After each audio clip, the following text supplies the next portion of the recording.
This is CBS 5 News, telling it like it is. The recent discovery of those burned-out bodies in an SUV in Pinal County led many to speculate that it was the work of Mexican drug cartels. It turns out it wasn't, and it's sparking raw emotions over immigration. And think you've heard it all when it comes to the immigration debate? I talked with an immigration lawyer who's written a book about the issue and what he says people are not talking enough about. Everyone, it seems, has an opinion about it, but just how many really understand the complexity of the issue? A new book called Show Trials: How Property Gets More Legal Protection Than People in Our Failed Immigration System offers some insight into the legal side of the immigration issue. And here to talk more about that is the author, Peter Afrasiabi.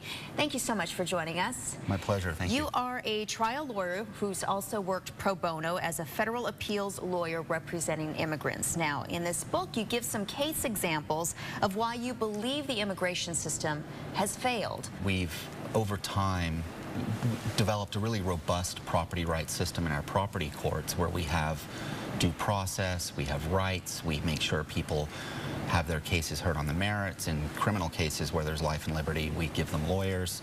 We've had judges who have been vetted. And that's my primary practice area, dealing with my intellectual property cases. But in the clinic I teach at the law school, in the immigration realm, you find a completely different set of procedures, rules, and structures in place that don't give the same types of protections to people. We don't give people, when they are in serious deportation proceedings where they are making political persecution claims, for example, and they could be tortured or killed if returned, we don't give them lawyers. Let's talk about the issue just in general. It's become very politicized. You don't take any political sides in this book. You don't point any fingers. So do you have your own ideas for how we could go about reforming the immigration system? These executive immigration courts that are really under the control of the executive need to be moved into the judicial branch, where we house all our courts that decide our property disputes, our criminal justice disputes. We need to distance them so that they are not politically tethered to the executive, and they're truly part of the independent judicial branch. Then we can apply the same litmus test we apply to hiring other judges, to the immigration judges, and hire a better group of judges on the whole, one that's more reflective of the population, of the federal judiciary, for example. Well, the immigration issue, as you know, is very heated here in Arizona. And in your opinion, do you think that maybe the human and emotional side of this very big issue has been lost?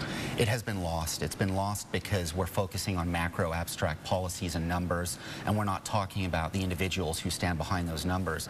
Let's go back to what you were talking about the judicial system. How much is all of this costing the country in defending and detaining immigrants? Sure. The United States runs, it turns out, the largest detention program in the world in the immigration context. We spend $1.77 billion a year just detaining people in the immigration system. And a lot of these people are people seeking political asylum and seeking other sorts of relief in the United States. And this is a burden to the taxpayers. Well, this is a very fascinating legal look at the issue, and we certainly appreciate you joining us to talk more about it. Once again, the book is called Show Trials: How Property Gets More Legal Protection Than People in Our Failed Immigration System. Peter Afrasiabi, thank you so much for joining us. Thank you very much. My pleasure.